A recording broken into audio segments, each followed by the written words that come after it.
नमस्कार, आपल्या कोकणी स्वरा किचन या यूट्यूब चॅनलमध्ये तुमचं स्वागत आहे।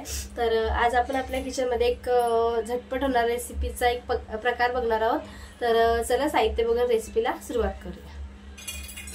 तर छान असं आपण आज एक भुर्जीचा प्रकार बघणार आहोत। सोयाबीनची भुर्जी आपण बनवणार आहोत। तर चला साहित्य बघूया आणि मग रेसिपीला सुरुवात करूया। तर मी इथे कांदा घेतलाय, बारीक कट करून बघू शकता तुम्ही। बारीक कट करून कांदा घेतलाय। एक मोठा साईजचा कांदा होता, तो बारीक कट करून घेतला। एक टोमॅटो घेतलाय मोठ्या आकाराचा, बारीक कट करून। त्याच्यानंतर तमालपत्र घेतले, मसाल्यातील जी पानं असतात ती घेतली आहेत। थोडीशी कोथिंबीर, सुक्या मसाल्यामध्ये लाल तिखट, हळद आणि घरगुती गरम मसाला घेतलाय।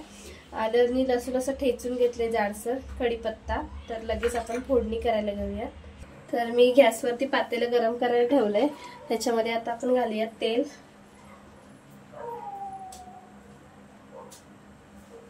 तेल आपल्याला घालायचे, तेल छान गरम करून घ्यायचंय।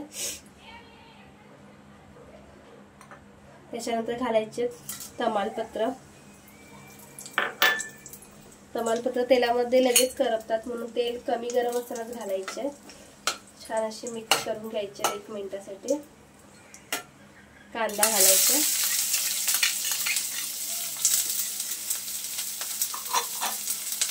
आणि कांदा आपल्याला छान गुलाबी रंगावरती परतून घ्यायचा।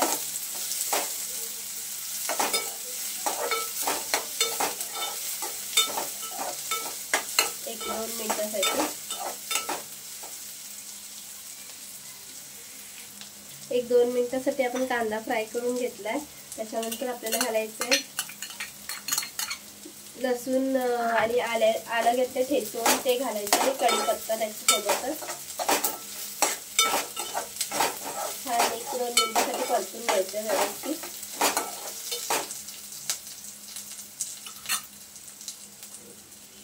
त्याच्यानंतर घालायचं टोमॅटो बारीक कट केलेला।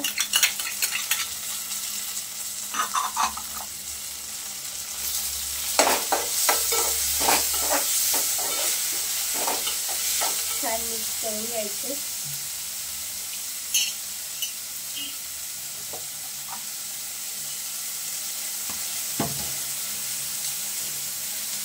थोडंसं आपण त्याच्यामध्ये पाणी घालूया।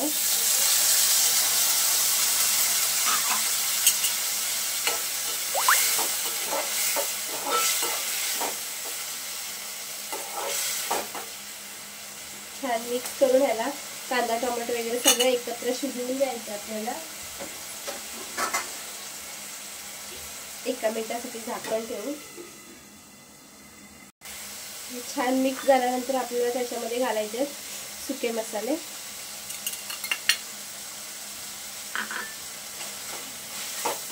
छान मिक्स करायचं व्यवस्थित।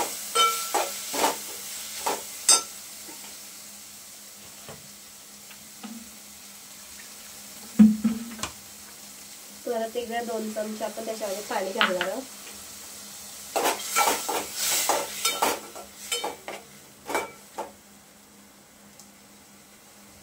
आणि लगेचच आपण त्याच्यामध्ये हे मी सोया चंक्स घेतले होते पाण्यामध्ये भिजवून छान असे। त्याच्यानंतर मिक्सरला बारीक करून घेतले व्यवस्थित।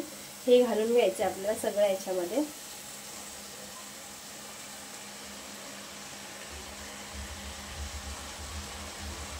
छान असं मिक्स करून घ्यायचं।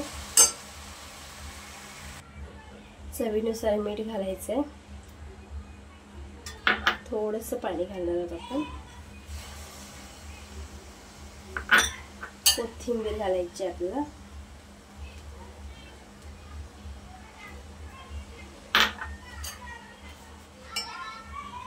व्यवस्थित आपण त्याला छान मिक्स करून घेतलंय।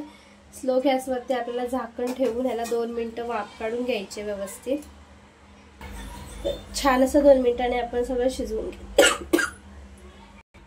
आता आपण त्याच्यामध्ये अर्ध्या लिंबाचा रस घालणार आहोत।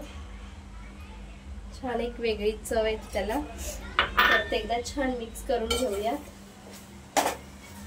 गॅसची फ्लेम फास्ट करायचे, हे मिक्स करताना व्यवस्थित।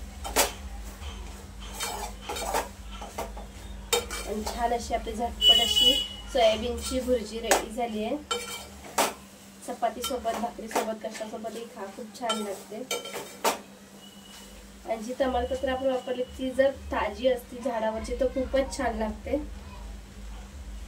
आता इथे आपण गॅस बंद करूया।